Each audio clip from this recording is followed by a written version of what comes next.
This boy, even though he is young and poor, has an unparalleled power. While he was walking through the forest, a tiger found him. Hungry, the beast jumped in his direction, thinking it was about to have a Big Mac. But to the tiger's misfortune, the boy does not follow the food pyramid. In fact, the tiger turned into barbecue. The boy, being poor, ate whatever he saw in front of him, even if it was a tiger. He also gathered herbs, and this time it seems he got lucky. He found a very rare ginseng. In his head, he thought that if he sold this, he would be rich and could even buy Google. But calm down there, my friend.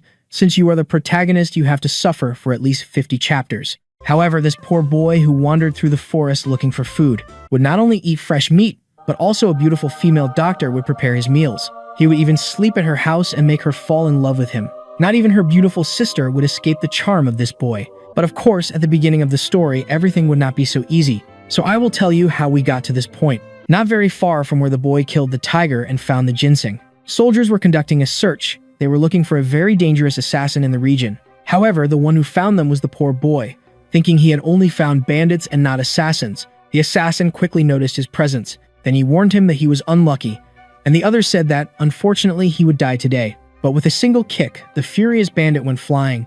Is this boy a Saitama with hair? Joe J. Gang could not believe that. How could that skinny little boy have so much strength? The assassin could not let this go. So drawing his katana, he charged at the boy. But in the next panel, he was already screaming in pain. He took such a strong kick that he flew out of the manhwa panel. A few seconds later, the entire group was knocked out. The boy checked everyone's pockets for money but found nothing. How is it possible that bandits had no money? Moments later, another person arrived at the scene and was shocked. The most dangerous assassins were all knocked out. The elder of the Murim League could not believe this information. That assassin had stolen a very important letter for the Murim League. So the elder ordered his subordinate to investigate the situation more thoroughly. The only thing he will find is the sandal mark on the assassins' faces. Meanwhile, the boy was heading to the city, looking for a clinic. Soon he found one. Looking over the wall, he saw a woman lying down. This was the Shin Yuma's clinic, and the doctor seemed quite welcoming. The boy had come there to sell the tiger claw, saying that it was very beneficial for medicine. But the girl had no way of knowing that it was really a tiger claw, and soon the boy called her a charlatan for practicing medicine and not recognizing it. Of course, that made her furious. Even so, the boy had something else to sell, and that was the ginseng. She quickly recognized it, stating that it was worth on average 2 to 3 copper coins, but due to the condition of the product, she would only pay 1. That was very little for him. At that moment, he could only think that she was stingy. Suddenly, new clients arrived. She began to give them attention. Then, frustrated, the boy said that he wanted money to eat and that he would accept 1 copper coin and then they would settle the value issue later. Quickly, the girl began to treat the new client.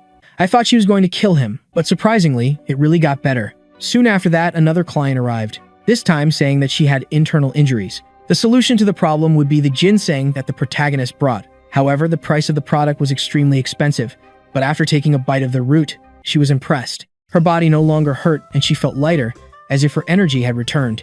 Only then did she realize that it was not an ordinary ginseng. She even thought about raising the price. That was when the girl ran out and escaped without paying, saying that when she became rich, she would pay everything. Yes, she just fell for the scam. Back in the forest, the man responsible for the investigation was impressed. How was a tiger shoved inside a rock like that? Not only was a tiger dead, but Joe J. Gang had also been knocked out. Someone very powerful was behind all of this. Returning to the protagonist, he had just received the news that the doctor gave his ginseng to a girl and was robbed. Thinking she would be spared from the situation, the girl is happy, but it is obvious that he will charge her. He wants his precious little money that she owes him, and since she has no way to pay, he decides that he will spend the night at her house until she can. He even starts asking for meat since he is her guest now. The problem is that they will actually sleep at the clinic since her house was destroyed. That is, the screenwriter wastes no time. The romance here advances based on the girl's financial loss.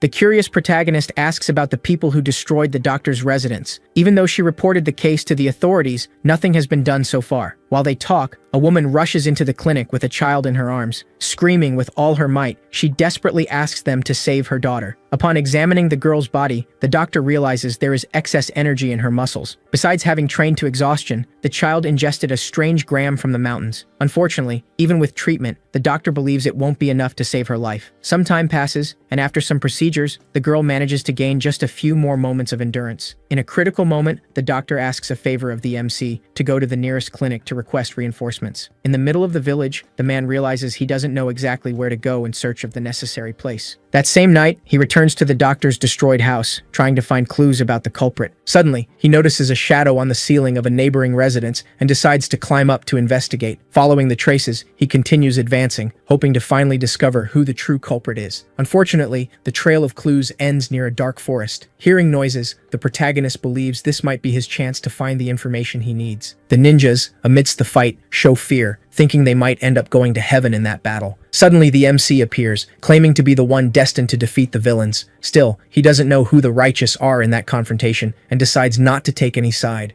When, all of a sudden, a strange voice echoes, frightening all the men who believe they are in serious trouble. The figure before them is, in fact, a powerful subordinate of the Bloody Horse. In a sadistic manner, the man announces that he will tear out his opponent's eyes. Even trembling, a swordsman retaliates against the threats, clinging to the hope of victory, but his enemy is a great master, making the battle practically impossible. At that moment, the MC finally realizes who the true villains are and gets irritated by the insults he receives. The leader's fame is so great that everyone knows his violent stories spread across the world. Moreover, he is not an ordinary person. He is the right-hand man of the feared Bloody Horse. Ironically, the protagonist asks how many helping hands this gang needs. Convinced of his victory, the man gets excited to face the MC in direct combat. As he approaches, he declares that it is a crime to insult his commander and that everyone will pay with their lives. This is the ninja's chance to escape, taking advantage of the distracted enemy. As they flee, the protagonist realizes he has been left alone in the fight. This further enrages the man, who advances determined to defeat all the ninjas. Being swift, he manages to position himself in front of them and prepares an attack with his blade. What he didn't expect was that the protagonist would be equally fast, preventing the strike from happening. To avoid being caught off guard by a punch, the villain retreats and throws weapons from a distance. Seizing the opportunity, he pulls out his sword, determined to end the fight against his formidable opponent. Even so, the boy shows no fear, not even making an effort to move. At the last second, the swordsman receives a punch to the face that sends him flying. The boy comments in surprise, saying he didn't expect them to run towards him so suddenly. The ninjas are incredulous to realize that the one who is down is in fact their own boss. Very afraid of defeat, they think about fleeing the fight. However, the MC is not willing to allow that and approaches the rest of the villain team. Irritated, he calls them all disloyal for trying to escape and leave the boss alone. Even so, these men do not seem to be responsible for the destruction of the house, as they prefer to act discreetly. While the MC reflects, one of the swordsmen sees an opportunity and decides to attack. With all the strength he has, he tries to take revenge for his boss's defeat, launching a precise strike. Still, the protagonist is faster, and with a simple push of his hand, throws the enemy far away. The masked man explains that he only did that because he was caught off guard. At that moment, the remaining men say they have no relation to the boss and that they were only there because they were threatened. But the MC does not believe it and concludes that they are all accomplices of the murders. Sometime later, the long-haired man arrives at the scene accompanied by his team and finds the bodies scattered on the ground. Even in front of the scene, the man insists on discovering who was truly responsible for such thoughtless acts. To do this, the ninja suggests waking the fallen enemies and interrogating them calmly. Brutally, he begins to jump on the bodies in an attempt to wake at least one of them. When they finally manage to wake up, they are surprised to realize they have suffered memory loss after the fight. The long-haired man checks the information personally and confirms that the enemies really lost their memory. Finally, he begins to speak about his hypothesis regarding the motives behind all of this. He believes that the person responsible is one of the 10 great masters of the world. According to him, the 3 recent events form a straight line drawn on the map, and it seems the destination of this line ends precisely at the location where they are. The problem is that it all might just be a misunderstanding, and this could result in a great war for nothing. With a big problem at hand, the long-haired man says he will resign from this investigation. Upon realizing that his employee is thinking of resigning, the old man pleads for him to continue working. Back at the clinic, the girl is surprised to see the piece of light steak brought by her friend. He explains that he got the money the night before by defeating 5 villains. Even so, the doctor does not fully believe him and asks if he might not have some bad intentions. Now that she knows the protagonist has money, she starts to kick him out of the clinic once and for all. Unfortunately, after buying the piece of meat, he becomes poor again and has nowhere to sleep. Once again, the two start arguing about debts and payments. Meanwhile, the child seen on the last day has already been taken to a large hospital and is probably healthy now. This makes the doctor reflect that perhaps her tenant isn't such a bad person after all. The young woman is a skilled doctor and managed to find out what was bothering the little girl. Sometime later, the banquet is finally complete, exciting the protagonist. But suddenly he wonders if he is really eating pork, as the taste seems strange to him. At another point on the map, a man is surprised to hear about the master's theory. But there is no certainty about this theory, as no one understands why a master would descend from the heavens for no reason.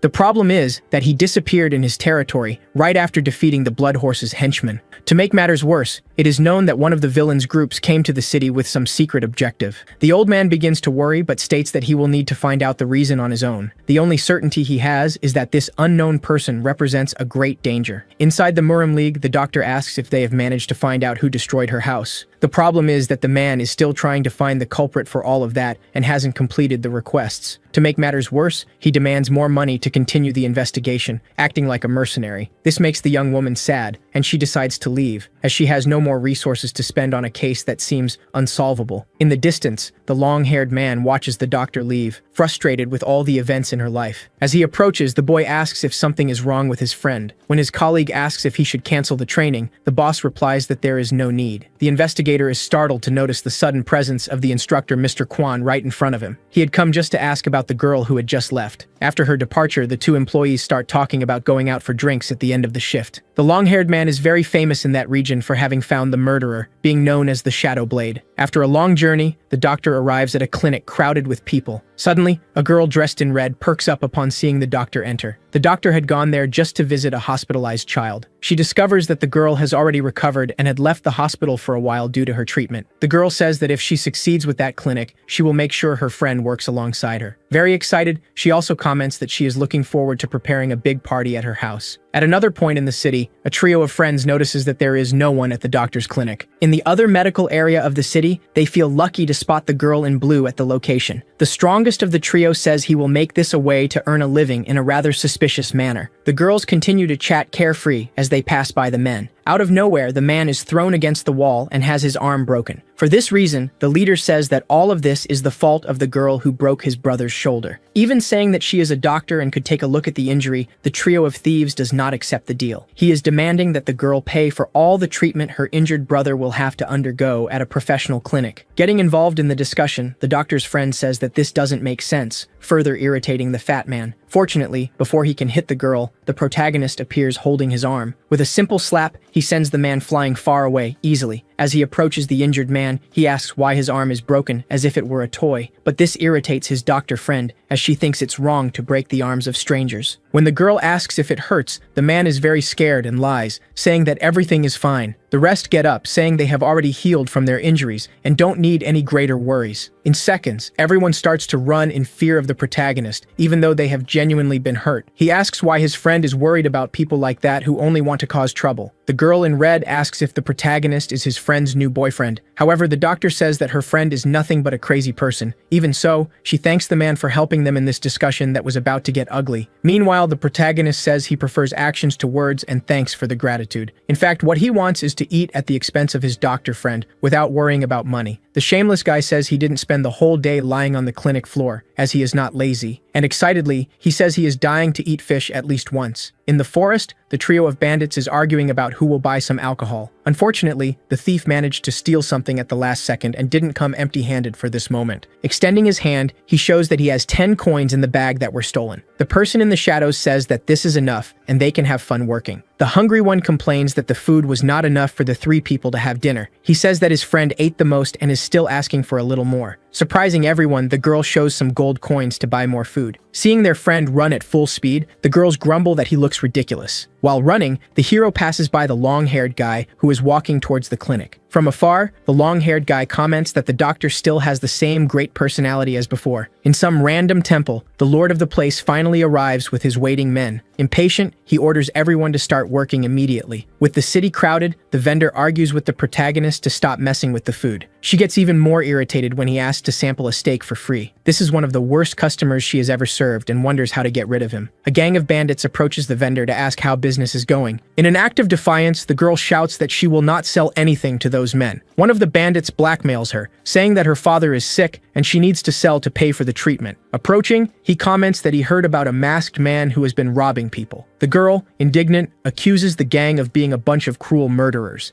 Even so, they all laugh and claim that they may be that, but they are also great warriors. The leader threatens the vendor, saying that she could get hurt for not having powers, and that it is their job to protect the store. Acting strangely, the man says he doesn't care if someone reports his actions to the League. He also states that the vendor is too young to understand the situation she is involved in. To make matters worse, the men start messing with the store's items, as if they were going to teach a lesson, but they didn't count on the presence of the protagonist in the same environment. Irritated, he thinks he just came to buy meat, and now those men are causing trouble. To provoke him, the bandit throws all the meats into the air, making them fall to the ground. The protagonist gets so furious that he delivers a powerful kick, sending the man flying away. The impact is so strong that the leader of the bandits is surprised by the scene. Even being powerful, the protagonist dresses like a beggar and appears clumsy. He praises the boy and says he admires his courage for attacking one of the strongest members of the gang. The hero, getting up, jokes that the bloody horse has so many groups that it should change its name to Horse with Many Arms. This makes the man want to teach a lesson to the protagonist, even though he is just a young child. To start the battle, the bandit's plan is to take the girl hostage while she tries to defend herself. Fortunately, at the last second, the hero pulls the swordsman away, still irritated by the meat incident. With a powerful blow, he completely destroys his opponent, giving no chance for a reaction. That impact was so strong that the fallen opponent's body kicked up dust in the arena. The leader of the bandits is left speechless, believing that his enemy is highly skilled. Taking advantage of the gap left, he tries to launch a surprise attack from behind to win unfairly. However, the hero manages to defend himself and counterattack, sending the man flying far away. He complains once again about the meat that was thrown away, the true reason for his revenge. The blow was so strong that it took away the bandit's movements, who now begs to be saved. The vendor remembers that her savior took a long time to choose which meat to buy. She also recalls the moment when she begged for help on the streets of the city. She is surprised by a man who says that things like that will keep happening if she resists. Finally, the girl feels happy with the presence of the protagonist, who aggressively saved her day. Before even letting her fallen foe finish speaking, the hero breaks part of the bones in his body. Unable to move, the bandit can barely get irritated when he notices that his men are just watching him. Without patience to fight, the hero orders the remaining enemies to clean up the mess and flee. In seconds, the survivors pick up the fallen bodies of their companions and try to escape. One problem is that, before letting them go, the hero demands they fix the shop. With the stolen money, the thieves manage to pay the compensation right away. The bag only contains 10 coins, enough just to repair the damages of the shop. When the seller thanks for the help, the protagonist replies that he only did it because they were bothering him. A funny scene occurs when the hero says he has always been against bandits. But, as always, he tries to ask for a discount, claiming to be a poor wretch with no money at all. Running back to the clinic, he comments to himself that he didn't need to have gotten such a big discount. Back at the shop, the sick girl's father hears the news that they already have the money for the repairs. The good news is that, inside the bag, there were 10 gold coins, enough also to pay for the man's treatment. In the temple, the bandit leader complains about the events and orders his henchmen to recover. He states that these conditions only apply in life or death situations, and commands them not to disturb anymore. The bandit realizes that people might try to take advantage and attack him at any moment. He also notes that even the doctor from the clinic seems to be a cruel person, interested in restoring the city's military strength. The blonde considers his client an idiot and wonders why there are still generous people with him. When insulted, the hero shouts for the man to shut up before he breaks all his bones again. The hairy one goes to the front of the clinic, where a girl named Yumi is learning medicine. He is there to check on the progress of the apprentice's work. At night, the trio of friends happily celebrates finally having a hearty meal. The only one who is not satisfied is the protagonist, who complains that the food ran out quickly. During the conversations, the doctor explains that she left her old clinic because she wanted independence. However, everything is interrupted when a duo of adventurers appears, begging for help. Immediately, the doctor asks for the injured person to be brought inside. The medical procedures are not going well, which makes the girl wonder what happened. She discovers that the two had been attacked during a secret mission by the Murim League. Fortunately, the situation begins to improve, bringing relief to the woman. The warrior only asks to cover the wound, as they need to take him to a better clinic. Unfortunately, the injured man cannot hold on for much longer, and first aid needs to be completed.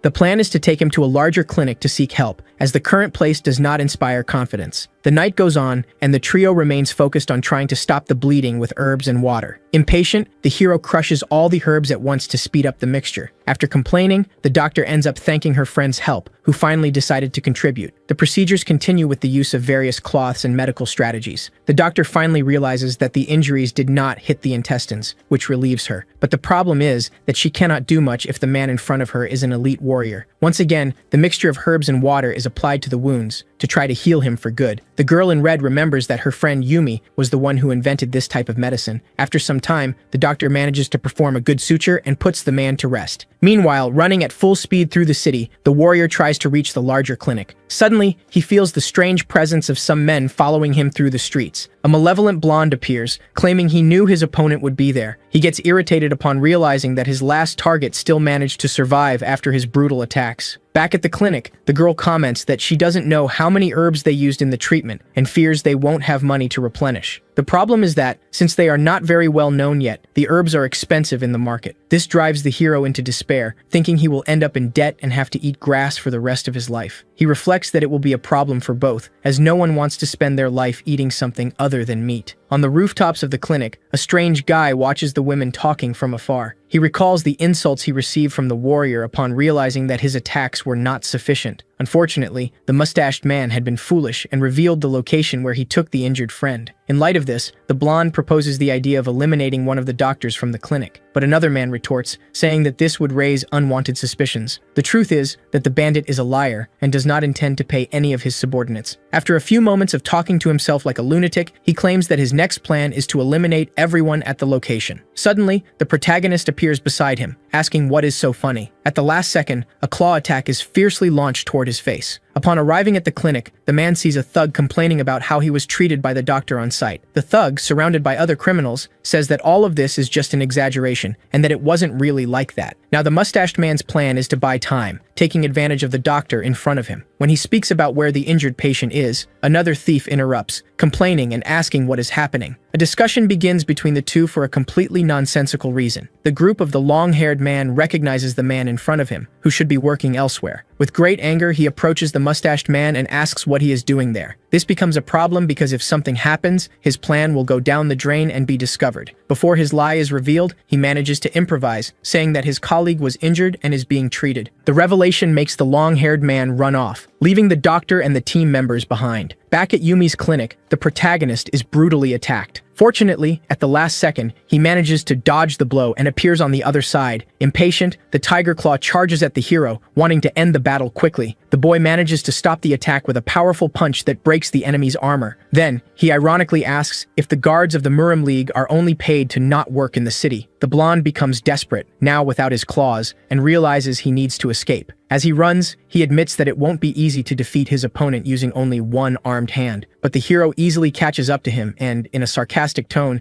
asks for a little money as if he were a beggar. Fallen on the ground, the enemy is surprised by a league of men dressed in white. They claim they managed to find their partner thanks to a body lying in the city. While they talk, the protagonist, out of patience, interrupts and asks why his questions have not yet been answered. That same night, the Shadow Sword runs through the city in search of his injured colleague. His greatest fear is that little Yumi is in danger amidst that chaos. Quickly, he realizes there are about 50 people around him, all screaming. As a true leader, he orders his subordinates to head to an alternate location and advance. Meanwhile, the protagonist continues to crush his opponents with powerful punches. The blonde watches, terrified, unable to believe that this is really happening. After all, the hero has already defeated 3 enemies in a matter of seconds and doesn't even seem tired. In light of this, the masked one's plan is to attack all together, not giving him a chance to dodge. Surrounded by warriors dressed in white, the protagonist finds himself in a complicated situation. Even so, when he is attacked, he notices something strange. His rival's blade has no blood. This happens because he managed to jump at the right moment and counterattack with all the strength of his leg. In a matter of seconds, he defeats all the masked ones with precise and devastating punches. Finally, he approaches the Tiger Claw, who now has no escape. The thugs clearly show fear of the protagonist approaching and defeating them all. He asks if those people are also helpers of the Bloody Horse in the city. His assumption was correct, as the blonde is also one of the right-hand men of that evil man. The man claims he will show the true power of those who follow the horse gang. White-masked individuals known as Blood Beings are revealed as a task force. The remaining 25 members advance together against the protagonist. Surrounded by skilled swordsmen, the hero waits for the movement to counterattack. The orders from the right-hand man are clear: attack mercilessly and destroy the MC with lethal blows. However, in a matter of seconds, the boy disappears from the battlefield, leaving everyone confused. Suddenly, he reappears, stomping so hard on the ground that bursts of stones are launched at the enemies. The impacts are so powerful that most are defeated with little effort. The hero jokes that, as he imagined, his opponents were not as strong as they claimed. Some members still resist, but the protagonist makes sure to defeat them easily. Using his legs and arms, the martial artist eliminates the last masked ones without difficulty. Upon defeating the last of them, several gold coins fall to the ground, surprising the boy. The blonde, realizing his greed, tries to blackmail him, offering bribe money. Knowing he has no chance, he offers 1,000 gold coins for the hero to leave him alone. But the attempt fails, as the protagonist realizes that the blonde is nothing but a ruthless thug, just like the others before. Meanwhile, at the clinic, the girls chat while the hairy man observes from afar. He orders his men to protect the young women without drawing attention. The investigation continues as the Shadow Sword finds the defeated bodies on the arena floor. Upon analyzing the condition of the opponents, he concludes that a mysterious warrior is surely behind these kind acts. However, his main objective is to find the traitor who freed someone they shouldn't have. His second order is for his friend, Selkisu, to find out what the mustached man was doing at the clinic earlier. After all, the investigator believes he might be the real traitor. The doctor claims that the girl was seriously injured, but she is already much better. In a friendly manner, he offers to pay for the medicines used on Aomi. As they leave, the girl in red says goodbye to her best friend, promising to return. The next morning, the protagonist wakes up and finds his friend early in the day. She needs to go out to buy the medications that were used in the treatment of the previous injured person. With that, the hero offers to pay for breakfast, since he had earned good money from the fight. At the medical supply store, the girl is shocked by the prices of the items. Unfortunately, all the medications have gone up in price in recent days and are now much more expensive. To make matters worse, the 7-leaf plant is priced absurdly high. In light of this, the protagonist blackmails her to stay a few more days at his clinic. The strange thing is that only the prices of the medications have risen, while the rest of the city remains normal. It is explained that this happens because supplies are not being fully released. Meanwhile, a mysterious man, hiding his face, calmly chews on a mushroom. A man in the shadows asks if anyone has started investigating the case of the illegal substances. From what they heard, someone received money from the Murim League under the table. The theory is that the League hired someone from outside to investigate this case and uncover more information. It is commented that a big fight will happen in the future, as substances have been sold. The bald man, irritated to see his plan interrupted once again, wants to know who the investigator of the case is. There is no more concrete information. The only certainty is that the Murim League is involved in everything. The orders are clear: release the elite warriors, capture the enemies, and extract as much information as possible. The boy is disturbed to hear that he will need to prepare to fight in a case of such difficulty. Meanwhile, the hairy man heads towards a destroyed house, not knowing who the owner is. He raises some hypotheses and asks about a reliable master from the senior director of the corporation. A suspicious detail is that this master spent a large sum of money. The detective believes that the mustached man might be the traitor, as he seems to have a connection with the bloody horse. Shortly after, some thugs approach wanting to make easy money and ask why the house is destroyed. While the charlatan spoke, the accomplice of the robbery realized he recognized the hairy man from somewhere. He was startled to recognize that he was, in fact, the great shadow swordsman. Unable to warn his colleague, the two were punished, and it is revealed that they were going to become right-hand men. The investigator questions how two such weak fools could occupy such a position. His theory is that someone is trying to interfere with his investigation, and he needs to find out who it is. In another part of the city, the protagonist and his friend talk about running out of money to buy what they need. The streets, dangerous even during the day, soon become the stage for another threat. A group of thugs begins to approach. A redhead asks the duo to accompany him for a while, without explaining why. The girl, trying to buy time, asks silly questions to the thieves in front of her. The leader, smiling, tells her to stop thinking so much and just follow him immediately. The question that surprises the protagonist is whether he could defeat that bunch of weak thieves. Hurt in his pride for having his skills underestimated, he reacts with anger. In a matter of seconds, to prove his strength, he throws an opponent against the wall. But soon a problem arises. The young mage is taken hostage by someone silent. Fortunately, the hero, with almost divine reflexes, manages to save her without being noticed. He becomes furious with the situation, as he cannot stand seeing people pointing guns at his friend. Shouting at everyone, he demands to know what they were trying to do with her. When the girl asks him to defeat them all, the boy covers his face, stating it was an ugly sight. He also covers her ears, picks her up, and jumps away, placing her safely near a tree. Back on the battlefield, the hero easily destroys all the enemies. Noticing that a masked man is trying to escape, he practically teleports and attacks him with force. The impact is so intense that it makes the ninja hit his head against the ground and become vulnerable. The protagonist approaches and asks which hand the masked man used to point the knife earlier. However, the enemy was cunning and had another blade hidden, attempting a surprise attack. Unfortunately for him, the hero is faster and inadvertently makes himself attack with his own weapon. The girl continues covering her eyes and ears in the forest. Her friend is taking so long that she starts to wonder how much longer this will take. Suddenly, he appears claiming he spoke kindly with those people. Curious, the girl wants to ask where those men were going to take them, but everyone is unconscious, unable to respond. That's because the protagonist is not good at controlling his strength, especially when he is very angry. He then suggests they rest a bit after all this widespread fighting. The bald man is irritated to discover that all his warriors were defeated using a technique of torture and attack. This technique is a specialty of the bloody horse, and it was impossible for others to use it. The man is nervous because he knows someone wants to hunt him down, but he has no idea who it is. Another piece of news is that a certain Joe wants to meet him secretly later. This is good news, as this person knows something about what is happening in the city. While preparing to eat, the protagonist wonders where his friend is. He waits a long time in the town square until his colleague arrives. At the same time, the bald man passes by to meet a swordsman who is in the shadows. The conversation doesn't take long to turn into an argument between the two about the difficulties they have been facing. The mustached man cannot handle the situation, as he is taking care of an elder and could lose his life in this dangerous game. Suddenly, the doctor falls to the ground near the two men. Uncomfortable, she gets up and says she slipped upon realizing that the warrior was in front of her. Fearing being discovered, the swordsman lies, saying he is on a secret mission while wondering if he was heard. The girl, also scared, lies saying she was just looking for medical supplies. Wanting to get out of this scene as quickly as possible, she wishes them a good job and says goodbye. While the men wonder who that girl is, the hairy one in the background seems to recognize her. He shouts that the girl was the one investigating the price of medicines recently. Startled, the girl quickens her pace and runs away, fearing that the henchmen will start their pursuit. As she turns the corner, the doctor runs into the medicine thief, the same one who went to her clinic and didn't pay. However, frightened, the thief grabs the girl and asks to run before the men catch them. At that moment, the mustached man appears, ordering them to stop fleeing. The swordswoman also knows that man and wonders what he is doing there. Approaching, the mustached man tells the two to follow him in silence, promising to spare their lives. But they know that is a lie, and that if they obey him, they will likely end up dead. When a blade is pointed at her face, the man claims he will defeat both of them effortlessly. Unfortunately, the medicine thief will only manage to buy a little time before being defeated. But that is exactly what the doctor needs to put her plan into action. Still in the square, the protagonist hears something happening in the distance with his keen senses. The thug is cruelly mocking Yumi's small clinic. The girl's plan is to make her friend discover her location before time runs out. However, the mustached man says his patience has run out and that he is tired of waiting. As he approaches, the two girls continue talking to try to buy more time. As he pulls out the blade, something rushes by at high speed near the swordsman, catching his attention. Before he can fully draw his weapon, he realizes that the two girls have suddenly disappeared. Startled, he feels the presence of someone extremely dangerous approaching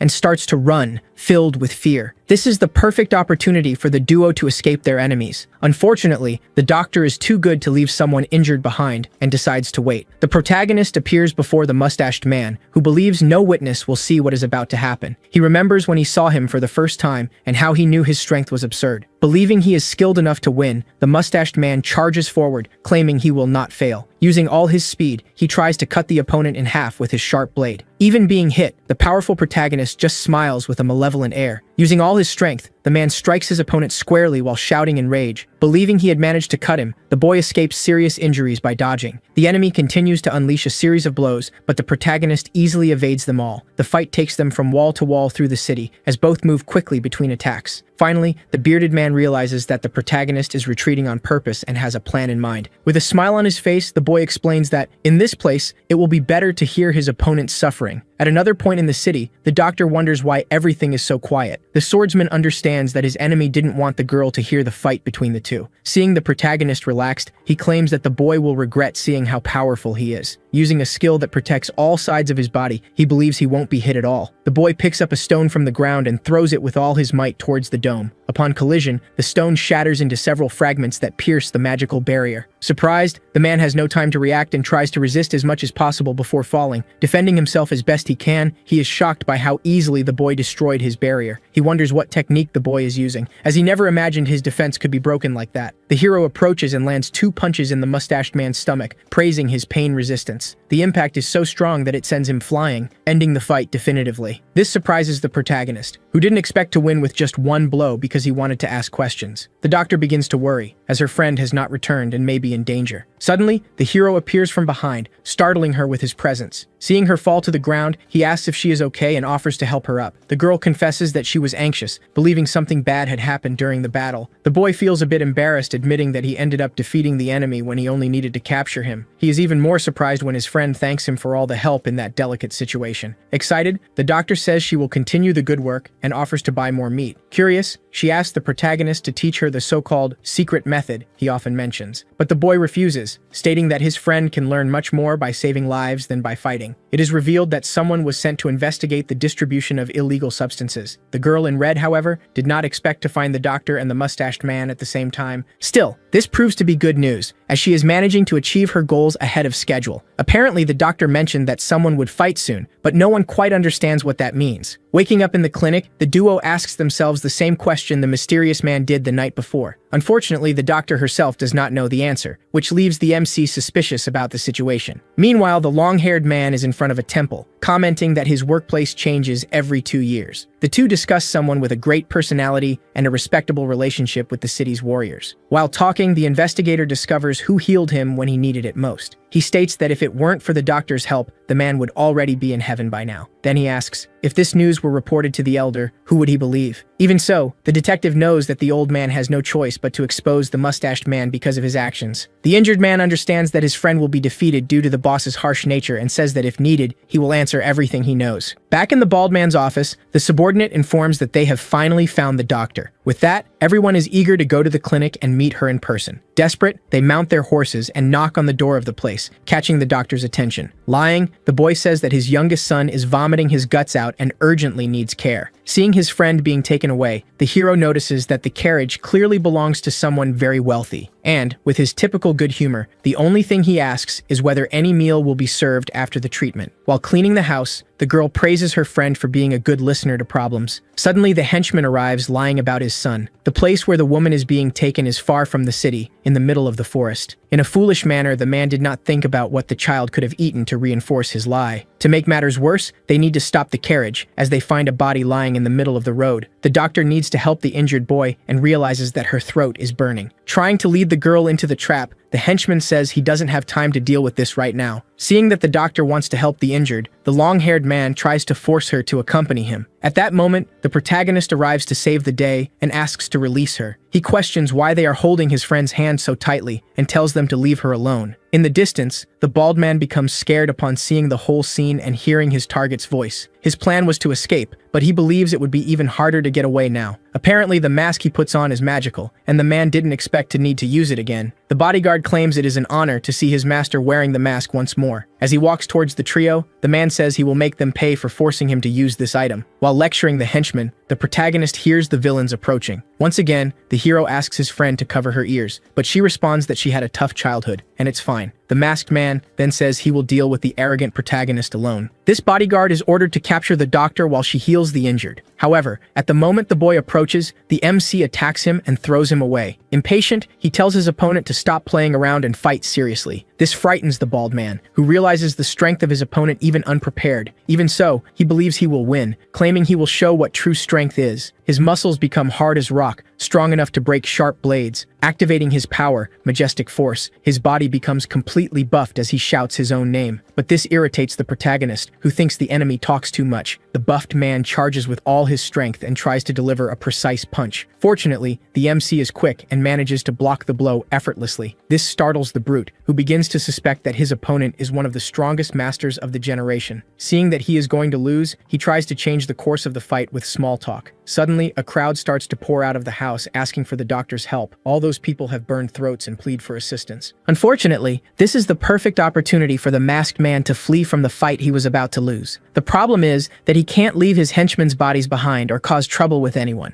But, like a coward, he runs away and leaves his friends behind. The hero chases him and won't let him escape this time. With just a light slap, he sends him flying towards his accomplices. The impact is so strong that it destroys half of the bald man's mask. Fortunately, the hero doesn't notice who is behind it, as he needs to help his friend with the sick. Once again, this is the perfect chance for the bald man to escape with his allies. The protagonist notices that the enemy has escaped but decides to prioritize the injured crowd. He is calm and confident that he will capture his rival sooner or later. As he flees, the villain is exhausted and drops his accomplices to the ground. He becomes irritated when he remembers the crowd that disrupted his plan to extort the doctor. His mind is a chaos as he wonders when everything started to go wrong. Now that his face has been revealed to the MC, he believes he will be defeated, no matter how much money he spends. Finally, it is discovered that all the people were poisoned. That's why their throats were burning. Suddenly, the doctor feels something and gets startled. If she continues to treat these people without prior care, she will also end up being poisoned unintentionally. Assistant doctors arrive and begin to investigate the type of poison used on these victims. They are talking about the poison created by Bloodhorse himself, as the symptoms are identical. The girl in red appears frightened, thinking that her friend had been kidnapped. Fortunately, the hero was there and managed to save the doctor at the moment she was captured. The only problem is that he couldn't see the kidnapper's face before he fled. Shortly after, the detective arrives at the fight area and notices the fragments of the broken mask scattered on the ground. The team knew this masked man and had fought against him in the past. They discovered that the man survived the fall from the mountain and only pretended to be dead. The assistant becomes angry, believing that it was his fault the masked man managed to escape. Even so, the long-haired man remains calm, confident that he will be able to capture all the thieves. Strategically, he begins to devise a plan to better understand the whole story. They remember a guy who was asking about the doctor near her house. Hiding the names of the suspects, they decide that now is the ideal time to investigate further, especially after the attempted kidnapping of Yumi, which gives the team even stronger reasons to hunt the masked man. The problem is that the patient and the residents of the clinic don't remember anything because of the effects of the poison. The next day, they go to talk to the only suspect who remains in the clinic. Directly, the boy explains that he is from the League and is there to investigate what happened last night. Recalling the moment, the girl was just putting away the horses with her friend. Immediately, the MC comments that the horse should be kept as a reward since the owner fled. From now on, the animal will be called Lightning, and the doctor can use it whenever she needs. The MC reveals that his friend saw the man responsible for destroying the entire village, but the girl feels uncomfortable seeing the two boys excitedly discussing the investigation. The rookie, on the other hand, gets even more excited, believing he will be praised by the superiors. The problem is that the protagonist describes someone different from the true masked man he faced. Unaware that he is mistaken, the boy thanks him, thinking the information will be useful for the investigation. But the hero admits to himself that he did this just to protect his new horse. He believes that if he told the truth, the League would find out and end up taking the animal. Confident, the MC says he doesn't need the help of the Murim League, and they will capture the villains themselves. The detectives are embarrassed by the absurd description made by the protagonist. After all, the person they are looking for is clearly a man, not a leaf thief. The investigators don't understand why the MC would lie just to help the doctor with her work. Soon, the long-haired one discovers that the two are living together due to lack of money. And to make matters worse, there isn't much information about the MC in town. No one knew him before he showed up there. Wanting to close the case, the long-haired one comments that there is a connection between the bloody horse and the man who tried to capture the doctor. Moreover, the right-hand man of the villain seems to have a direct connection to the masked man. From the bloody horse's actions, it is clear that he uses his own henchmen as disposable. After reflecting, the investigator discovers the true identity of who is hunting. The boy with the broken hand admits that 5 assassins could defeat a man with a surprise attack, but the bald man complains that he paid a high price for those assassins and expected more skill from them. Impatient, he decides that he will lead the next mission personally and asks for help from his allies. He warns that this is the time to prove they truly deserve to be the right hand of the bloody horse. Ironically, the henchmen themselves already regret getting involved in this mess. Meanwhile, the trio of heroes walks through the city, completing small tasks. An elderly woman thanks the doctor for saving her neighbors from poisoning.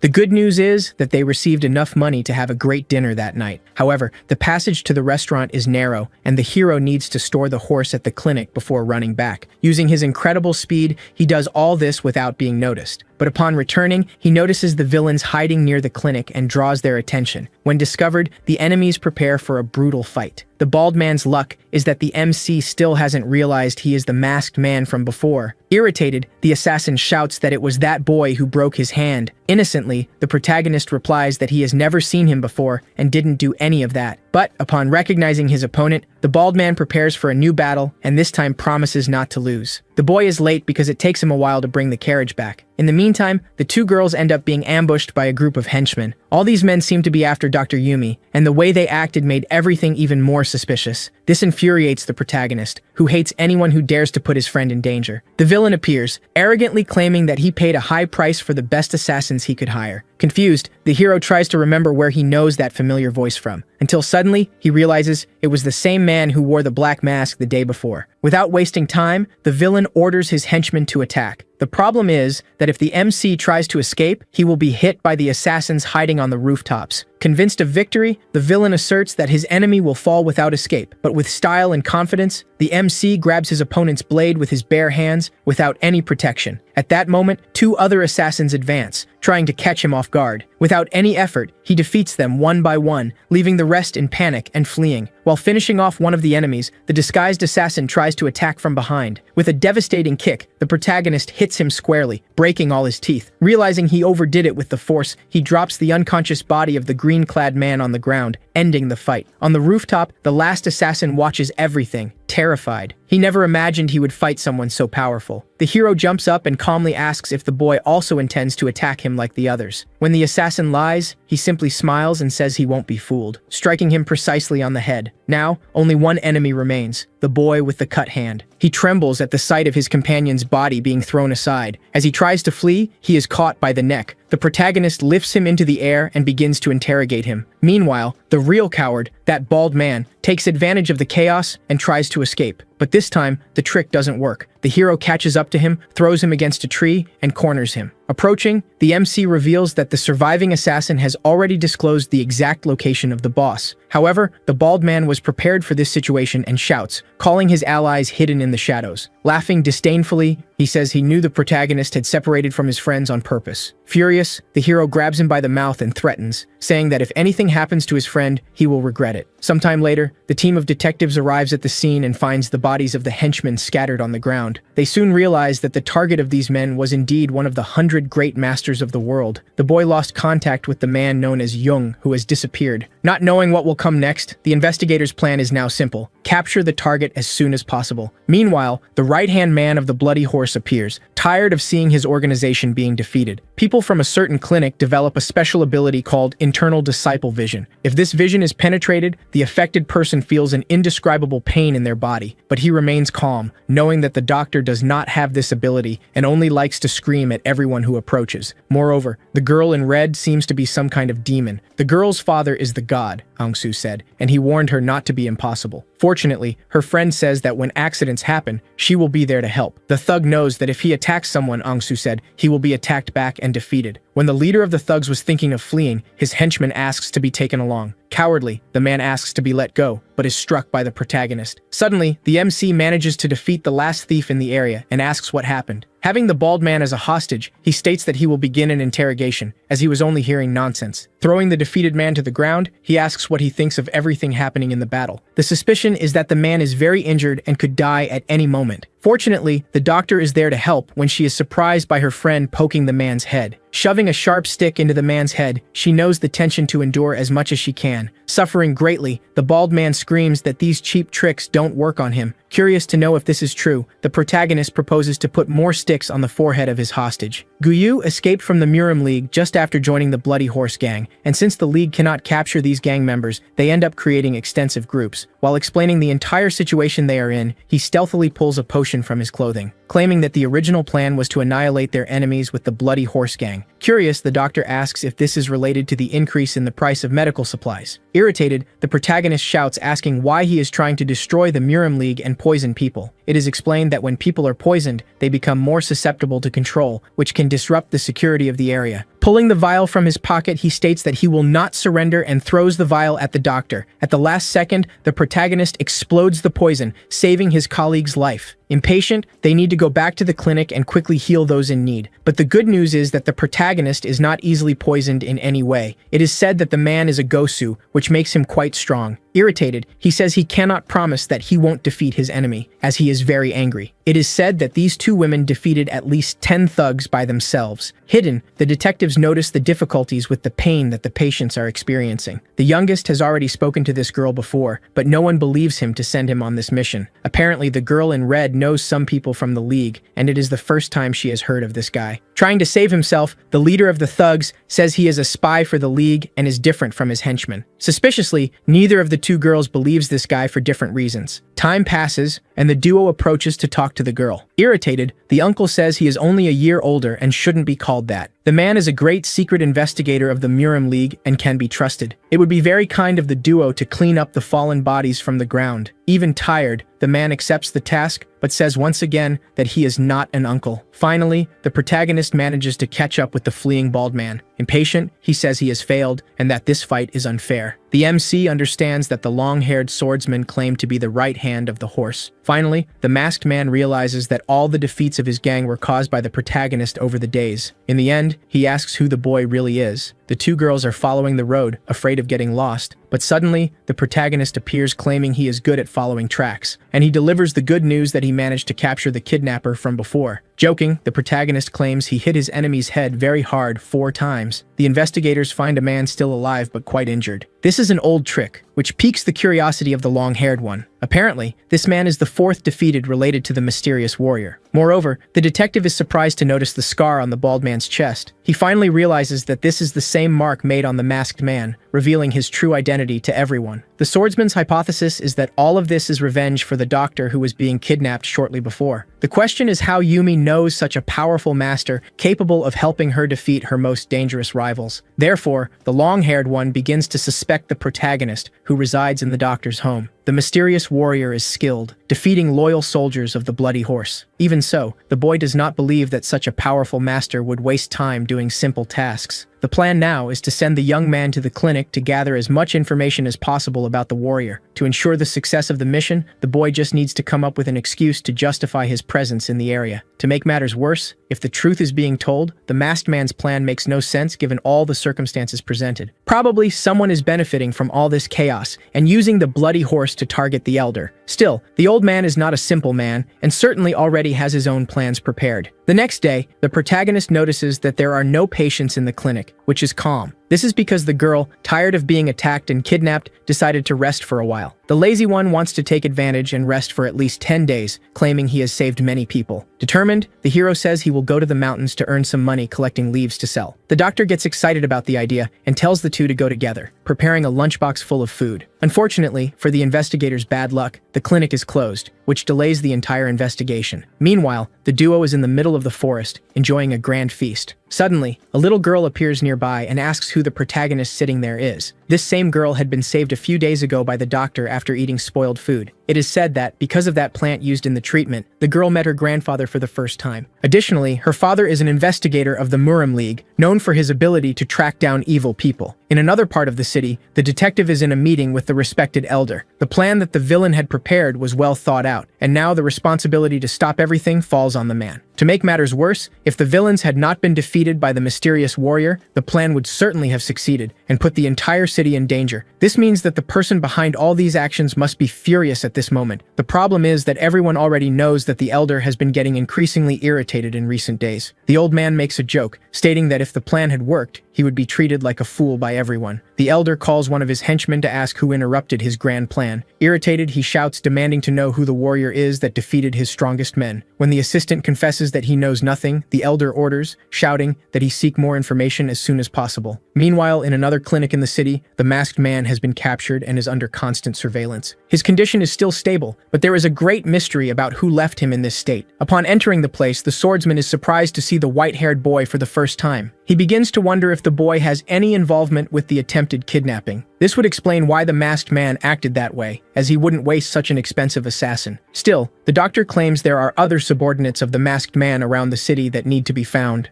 That same night, a mysterious figure emerges from the shadows and walks through the streets. the disfigured man groans in pain, searching for someone strong enough to confront. Due to the recent success in poison treatment developed by the doctor, the clinic has become quite popular in the city. The starving man believes his friend is now full of money and proposes they go out for dinner. Meanwhile, the young man watches the clinic from afar, trying to figure out if he can talk to the doctor. He continues to observe, unsure whether to enter or let her rest a little longer. Still, he remains there, watching intently, waiting for the right moment to speak with her. It's sad to know that the doctor's business isn't doing well, as no clients come to visit her. Even so, the long-haired man praises Junior for doing a good job, acting naturally. Another good piece of news is that the swordsman discovered information about the masked man's subordinates. One of them is named Zhang, an elder who is in search of rare medicinal items. It is still necessary to deepen the investigation, as there are other henchmen who remain at large. The girl in red appears just as the duo was going to buy some herbs and dinner. The protagonist's expression changes when she says she will give them some meat to eat. Suddenly, a crowd of poisoned people begins to wander through the city, groaning in pain. At that moment, the protagonist comes across a carriage in the midst of these monstrous people. But the doctor knows that everyone there is just poisoned and doesn't deserve to be beaten. The girl in red approaches and asks the hero to simply knock down the enemies without using force. Skillfully, the protagonist delivers precise kicks and punches, controlling the crowd of poisoned individuals. In another part of the city, the investigators are also fighting against the horde of enemies, trying to understand what is happening. They are the same victims contaminated by the substance from the threatening souls earlier. In the midst of the confusion, the protagonist disappears for a few moments before being noticed again. Even so, the swordsmen claim to be sure they saw him fleeing the scene. Meanwhile, the doctor continues trying to heal the poisoned victims from the brutal toxin that spread. Rolling up her sleeves, the determined woman says she needs to go after the other patients. The protagonist takes some needles from the carriage and helps as he can in treating the victims. Over time, the crowd of poisoned individuals begins to recover. This detoxification is relatively simple. Just concentrate fire energy in the needles to burn the poison. The girl is happy with her friend's help, even if the method was somewhat improvised. Something is wrong. Those people shouldn't be showing such severe symptoms in the middle of the night. Realizing that the poison has changed behavior, the two decide to go to the most famous clinic in the city. There, the doctors are gathered discussing what to do with the patients. The hero comments that it is impossible to completely control the strength and has given up trying. The other doctors pay attention to the doctor, recognizing her experience with herbs. Unfortunately, the girl doesn't have much free time, as she studies medicine and works to earn money. By consuming spiritual medicines, the power of those who eat them increases, and the protagonist admits to having eaten them all. The next day, bad news arises. The remaining herbs are not enough to treat all the patients. To make matters worse, the poisoned individuals become violent, and the League cannot contain the situation. This irritates the protagonist, who complains that the soldiers are not doing anything right. Remembering that the masked men tried to kidnap the doctor, the two decide to look for shops that sell masks to investigate clues. This is the moment for the protagonist to shine, believing he is great at recognition. In the Elder's Temple, the assistant is harshly reprimanded for his incompetence. The original plan was to poison only a few people in the city, not cause a mass disaster. Irritated, the old man claims he is not responsible for this catastrophe. The man is furious, convinced that all of this is the fault of the bloody horse. In the city, hundreds have been poisoned, but fortunately, no one has died. This is a relief for the man, who can finally relax a bit after the chaos of the last night. For the doctor, who helped with the cure, they will give a monetary compensation and a certificate. Additionally, she also prepared an innovative treatment, deserving to be rewarded with a lot of money. For the first time, the hero seems smart by remembering where the medicinal herbs were, and he jokes that he has always been intelligent but was always misinterpreted by people who thought he was crazy. Unfortunately, there isn't much medicine left due to the case from the previous night, making prices even higher. And people already know that the masked man was trying to make an extra profit from the lack of medical supplies in the city. One problem is that, upon checking the bandits' basement, no herbs were found. The duo's plan is to search the basements of the houses and try to find any clue as to where these herbs might be. This assistant bought a large quantity of medicine to sell after the market became more expensive. This old man doesn't believe that the horse would come this far just for a few coins and asks if there is anyone else suspicious. That's why the boy wants to find where the other medicines must be hidden somewhere in the city. The problem is that no one knows where it is, and the old man can't ask Zhang. Even so, the clever one already has a plan, claiming that this will cause great chaos in the city. With that, the assistant says he knows who they can trust and that he will solve this alone. In a hidden street, two people are talking about the price increase and the suffering it is causing in the city. The girl manages to guess where the medicines are and will surely help find them. At the same time, the MC's plan is to go back to where it all started and find the hidden items. While traveling, they come across an improvised clinic to treat the mass poisoning in the city. The doctor warns that his patient is not poisoned, asking him to go to other hospitals and clinics. Still, the man insists that he is poisoned and asks them to check his symptoms again. Violently, the city guard holds a man's head against the table. That's why the doctor needs to act quickly and find in his book what to do with this furious man. Afraid of messing up, he believes that only this needle can work since it is a known method. At the moment the treatment was being done, the doctor enters the clinic warning that they were doing it wrong. Preventing the doctor from finishing the injection, the hero places his hand in the way. Irritated, the girl starts arguing with the doctor, saying that the patient is not poisoned and the treatment wouldn't work. Even though she became famous for treating the poisoning, the doctor is still not known by everyone in the city. It is explained that the man believed he was poisoned because his colleagues were all showing symptoms of the disease. The good news is that he was carrying several medicines around the city to a nearby warehouse. The duo heads to the location, which is strangely silent. However, at the same moment, they encounter the herb thief from the beginning of the story. The girl continues to lie, claiming that she will pay when she gets the money for the debt. Following his colleague's orders, the protagonist teleports in front of the swordswoman. He becomes curious when called by a very strange name, the meaning of which he still does not know. But what they didn't know is that the girl was also hunting for the warehouse full of medicines. With that, the hero proposes that the three collaborate to find the necessary tools to save the poisoned. In another part of the city, a muscular man is wondering why these people are here, claiming that they came from a very high place and want the items from the warehouse. However, the long-haired man is calm and knows he already has the necessary information and doesn't need these people anymore. Time passes, and the man draws his sword, looking for a fight with the investigators. The same happens with the trio of protagonists, who come face to face with another ninja guarding the warehouse. Impatient, the boy starts running towards the MC, claiming that everyone will regret these actions. The funny thing is that the hero, even when hit, takes no damage at all for being so strong. Even so, this irritates the boy a lot, who turns ready to finish off his enemies with just one punch. In a matter of seconds, the hero grabs his opponent by the collar and throws him. He easily breaks the temple door, revealing eyes in the dark. Strangely, a crowd of people is inside the warehouse's basement. Now the girl can leave and leave the MC alone. In the boy's mind, it would be a big problem if the girl sold the medicine and became rich. On the other side, the shadow sword shows why its name is so famous, and says that if they tell everything they know, it will be merciful. The problem is that his right hand doesn't think this is the right place. Brutally, the hero continues knocking out his enemy. Unfortunately, the medicines found are far less than what the city needs. Suddenly, the protagonist jumps with his friend in his arms before the house collapses. Luckily, the hero saw a carriage carrying medicinal herbs approaching the location. The soldiers are irritated, wondering how all this happened. The girl's excuse is that her friend needs to control his strength so he doesn't faint out of nowhere. Seeing that he is being ignored, the soldier approaches, saying he is already very furious. Withstanding the attack, the boy quickly protects his companion. The blow was enough to tear the clothing and buy time for more men to arrive, destroying everything in his path with powerful punches, running towards the last swordsman with all the strength he has. The impact made him fly and see the man hiding in the trees. At the last second before attacking, he hears that he needs to control his strength and misses. In fact, the blow was much stronger than it should have been and causes an explosion in the forest. And he jokes, asking why his enemy fainted if he only took one punch. Finally, the investigators arrive at the location where the masked men were hiding the medicines. Having many warehouses throughout the forest, the long-haired man says he has no time to waste. The young man approaches, saying that the Archer of the Red Rose gave them the correct location with a note. This is a secret organization that travels the world capturing evil people. Upon arrival, the leader already knows that this is not the work of the archers when he sees how the people are defeated.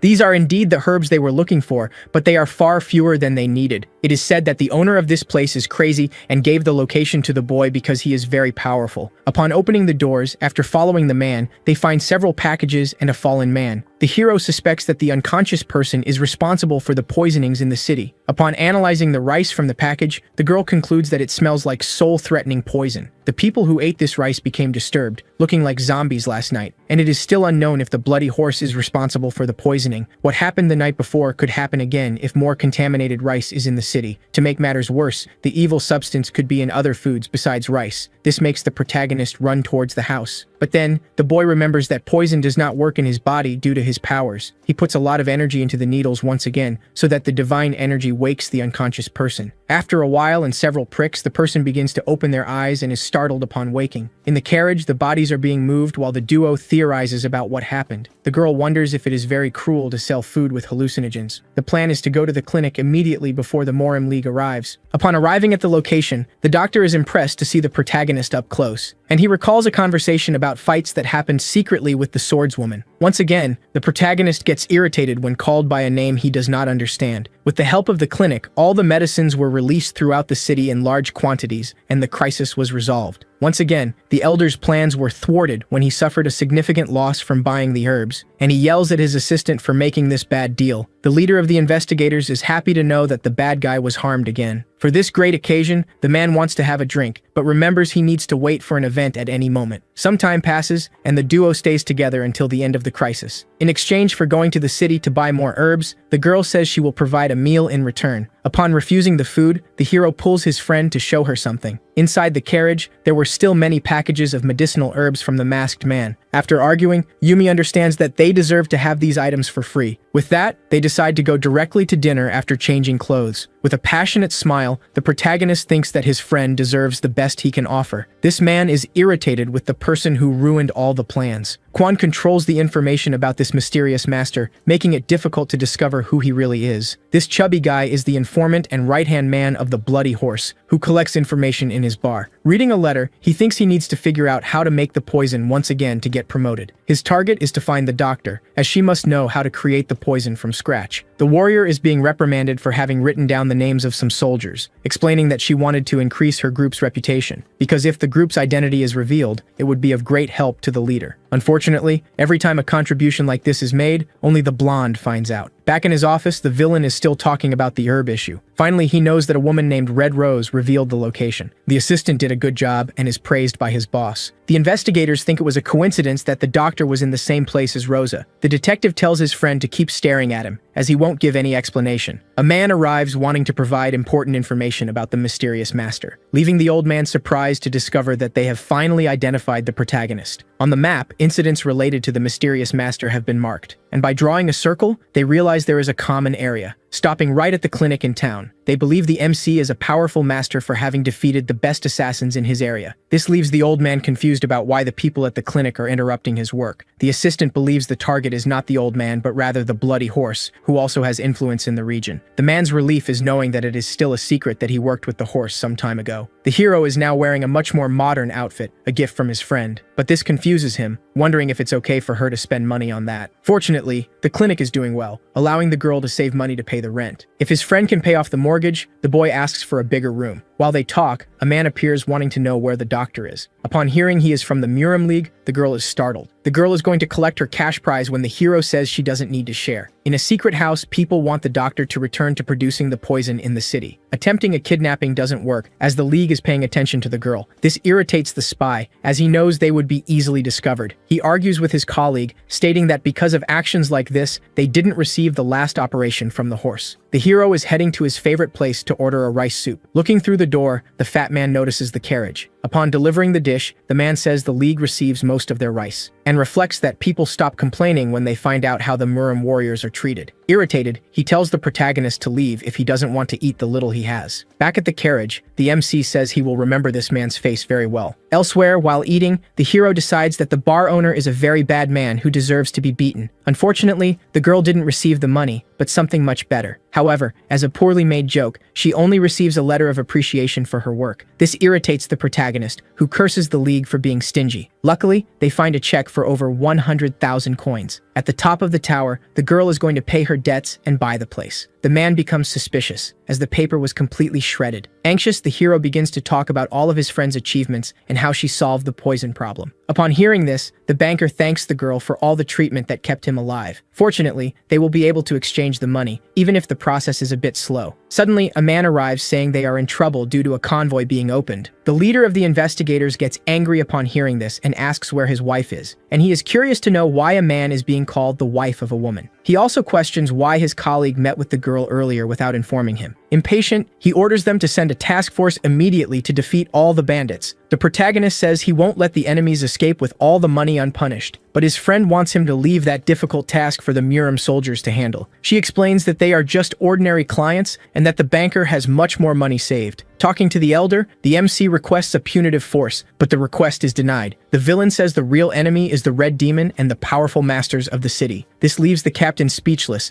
as even the bloody horse wouldn't dare to attack something like that. A big argument ensues between the two, who shout non-stop. Then, the old man mentions something about his colleague's house. Finally, the duo arrives at the location and finds two men. This is curious, as the process is happening quickly because the banker is someone important. With no more time to waste, the mustached man tells them to stay at the location for a while, and states that he has heard very good things about the doctor's reputation in case they need medical assistance. Upon hearing the proposal to hire his friend, the protagonist says he declines. At the same moment, the girl also says she won't accept and thanks for the offer. This makes the man nervous, as it was the most he could offer, offering then to pay the mortgage of the house for the doctor. This excites the girl, as she will be able to expand the rooms for her friend. The greedy one then asks how much he will earn in this deal. Very irritated, the man says there is nothing the protagonist can do to help him. The latter retorts, saying he won't accept less than 5 coins, and is still giving a good discount. The young man discovers that the Red Demon leads about 100 people, 30 of whom are powerful. They took the opportunity to attack, as the Lord was away from the city at the moment. Unfortunately, the group had already left the battlefield, making it very difficult to defeat the enemies of the Red Demon. Once again, negotiations continue between the 3 people, but they do not reach an agreement. Finally, the hero agrees, intending to protect his friend in the dangerous situations they will get into. This makes the mustached man happy, as he managed to negotiate very well. Night falls, and the duo of warriors is hungry, wondering when they will eat. The girl in red appears, as she had nothing to do at home. She gets irritated, as she knows that 5,000 coins is a very high price. Finally, the doctor appears, saying that her friend can leave if he wants, as there was no need to raise the cost to 5,000. The problem is that if the best friend refuses, the girl will have to do the same out of politeness. Even though it is not a good financial moment to hire people, bankers are still paying warriors. The fat man says that the Red Demon will be responsible for the silent kidnapping of Yumi. A duo argues in front of the henchman, who says that his friend is very skilled and someone you can trust. The girl in red remains irritated, as 5,000 coins is indeed an absurd price. In a funny way, Junior says that his friend will never be his girlfriend, as she is too good at martial arts. The girl believes that if the man in the relationship is weak, he will end up getting beaten up. The detectives suspect that the young man has already been beaten by his friend in the past. The girl yells at the man, saying that she is the one paying for the hiring. The hero retorts, saying that he will only go with his doctor friend, and that if they don't want to, both can leave. He asks what that mysterious phrase means, but no one in this city can explain. The boy appears, asking his friend not to mistreat those who are willing to help. The discussion continues, and someone comments that people don't care about capturing real villains. This girl is annoying and keeps defaming the warrior with nicknames. In the carriage, the duo mentions that they should have eaten a little before heading towards their goal. Salivating with hunger, they think about eating toasted steak, skewers, and other delights. Suddenly, a hail of arrows is launched as a surprise attack. With his magical knowledge, the MC believes it is a tornado spell. Alone, the warrior warns her friend not to approach the other girl, as she finds her very strange. Then, the two start arguing, as the annoying one didn't want the fighter to come help with this operation. The client admits that he was the one who offered all this charity to the doctor's clinic. Finally, the girl introduces herself and says she is the leader of the punitive force this time. She states that from now on, they can use her carriage, as the people they are going to meet are her uncle and herself. In the midst of all this talking, the hero, impatient, jumps in the direction from where the arrows came. He manages to catch, at the last second, one that was heading towards his friend. The orders for the warrior are to block everything that comes in the direction of Shumi and stay alert for greater dangers. The punitive force has 500 soldiers, but was attacked by the enemy and suffered several casualties. In the carriage, the man continues complaining about being hungry and not having eaten anything. Once again, he catches an arrow in the air, using his powerful reflexes at the last second. In the forest, the archers argue while preparing for a secret ambush. The plan is to remain hidden until dawn and launch more hailstorms of arrows. Suddenly, the protagonist appears, destroying everything he sees in his path, filled with rage against his enemies. Another surprise attack is made, but it is blocked by the fighter.